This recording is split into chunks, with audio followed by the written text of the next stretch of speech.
Perayaan malam Tahun Baru 2024 di sejumlah fasilitas umum di Kabupaten Buleleng menyisakan tumpukan sampah. Bahkan tercatat pada malam perayaan Tahun Baru kemarin sebanyak 155 ton sampah berhasil dikumpulkan oleh petugas Dinas Lingkungan Hidup Kabupaten Buleleng yang didominasi oleh sampah plastik.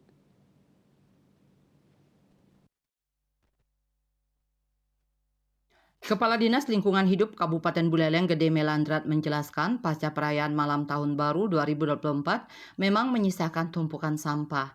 Sampah ini berupa bekas kembang api dan sampah sisa kuliner dari para pengunjung yang berkunjung di sejumlah fasilitas umum, misal Taman Kota Singaraja dan Taman Bung Karno.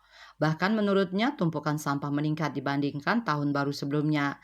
Pasalnya perayaan Malam Tahun Baru 2023 cuaca di Kabupaten Buleleng sangat mendukung, sehingga banyak masyarakat yang menghabiskan malam tahun baru bersama keluarga di sejumlah fasilitas umum.